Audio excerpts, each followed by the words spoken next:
अस्सलाम वालेकुम। आज हम बात करेंगे डेटा एनालिसिस के बारे में। कल हमने बात किया था डेटा ऑर्गेनाइजेशन के बारे में। उसमें हमने ये जाना था कि डेटा किस चीज़ को कहते हैं और डेटा को हम ऑर्गेनाइज क्यों करते हैं। ऑर्गेनाइज मीन तरतीब क्यों देते हैं। और आज डेटा एनालिसिस को जानेंगे। डेटा एनालिसिस क्या है, सिंपल से वर्ड में कि इसमें हम अपनी इस हाइपोथेसिस को चेक कर रहे होते हैं, उसका तज्जिया करते हैं। जो ख्याल हमने बनाई होती या जो ज़हनी अंदाज़ा हमने पेश किया होते हैं, हाइपोथेसिस, उस हाइपोथेसिस का तज्जिया करते हैं या जांच पड़ताल करते हैं कि वाकई की ये हाइपोथेसिस सही है या नहीं है। डेटा एनालिसिस में हम दो स्टैटिस्टिकल टेक्निक अप्लाई करते हैं या दो स्टैटिस्टिकल मेथड अप्लाई कर रहे होते हैं। वो दो स्टैटिस्टिकल टेक्निक या मेथड क्या है? वो है एक रेशो, दूसरा है प्रोपोर्शन। रेशो और प्रोपोर्शन का इस्तेमाल कर रहे होते हैं हम डेटा एनालिसिस में। अभी रेशो क्या है और प्रोपोर्शन क्या है? रेशो कहते हैं when the relationship between two number expressed in the form of questions as known as ratio। जब दो नंबर का रिलेशन एक्सप्रेस करें, हम क्या करें? एक्सप्रेस। देखिए, ये एक नंबर हुआ और ये दो। याद रखने हैं कि एक और दो नंबर है, ए और बी है, दो नंबर है, ज्यादा नहीं है। ओके, इस बात को याद रखनी। जब दो नंबर को हम क्या करें?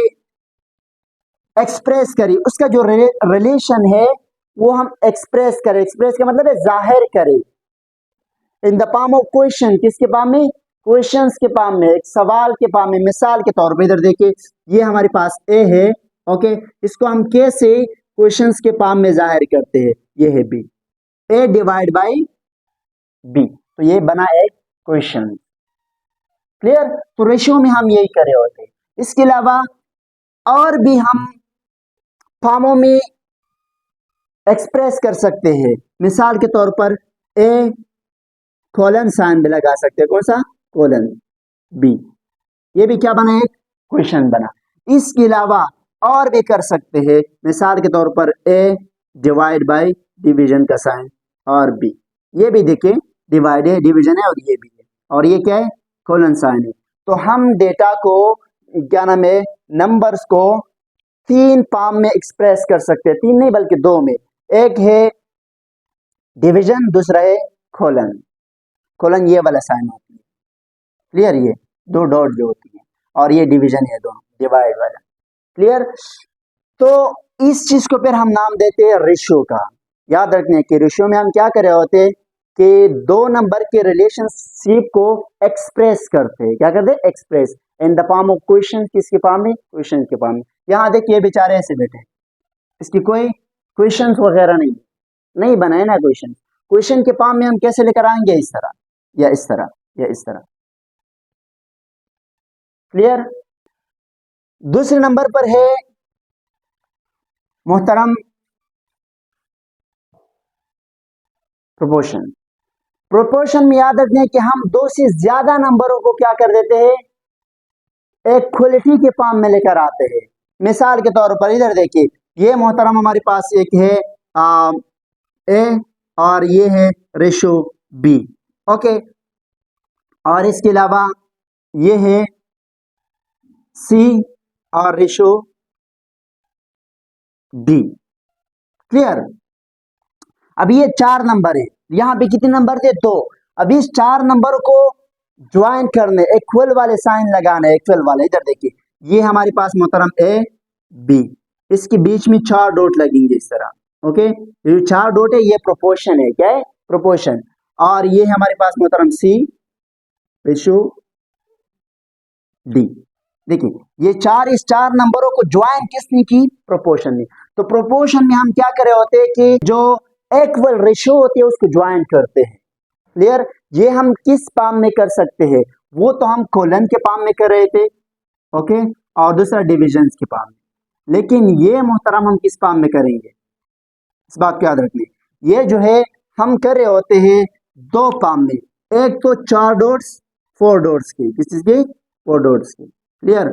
और दूसरे नंबर पर हम एज इक्वल टू भी लगा सकते हैं, ये वाला। क्या चीज है? ये एज इक्वल टू के फॉर्म में भी हम दो नंबरों को आपस में ज्वाइन कर सकते हैं। देखिए मिसाल के तौर पर इसके अलावा ले ले, ये हमारे पास एक नंबर है मिसाल 12:1, क्लियर। और यहाँ पे मोहतरम दूसरा है 1:3। अभी इस नंबरों के हमने क्या करना है, ज्वाइन करना है।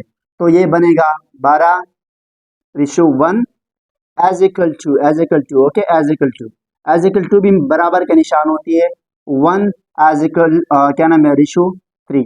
तो ये नंबर क्या कहलाएगा, प्रोपोर्शंस। क्लियर, किसने की, एज इक्वल टू ने। 4 डॉट से भी कर सकते हैं और एज इक्वल टू से भी कर सकते हैं।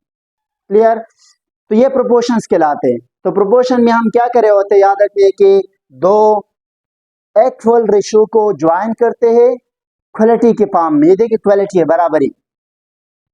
क्लियर, और रेशियो में हम क्या करे होते हैं कि नंबर को एक्सप्रेस करते हैं, जाहिर करते हैं in the form of questions. किसके फॉर्म में, क्वेश्चंस के फॉर्म में। तो ये डेटा एनालिसिस की दो मेन टेक्निक है जो हम अप्लाई कर रहे होते हैं डेटा एनालिसिस पे। इसके अलावा किताब ने एक एग्जांपल दिया है कि आपके पास 4 फ्लावर है, कितनी, 4। क्लियर, और उन 4 फ्लावरों में याद रखते हैं कि 12 पत्ते हैं। कितने पत्ते,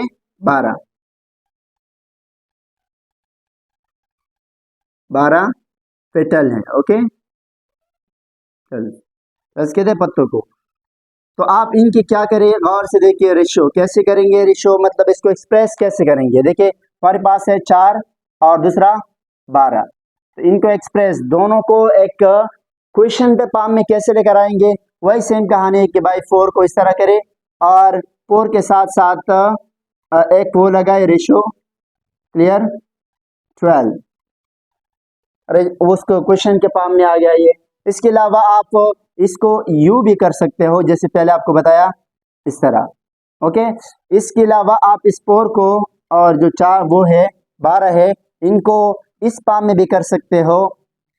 किसके फॉर्म में, यहाँ पे नजर नहीं आएगा, यहाँ पे लिखिए तो 4 डिवाइड बाय डिवीजन के साइन में 12, इस फॉर्म में भी कर सकते हो। तो ये सारी क्या है, रेशियोज है जिसमें हम नंबर को, रिलेशनशिप ऑफ 2 नंबर को एक्सप्रेस करते हैं। देखिए फ्लावर 4 है, उसका रिलेशन से पत्तों के साथ, तो पत्ते 12 हैं, इन दोनों को एक्सप्रेस करना है।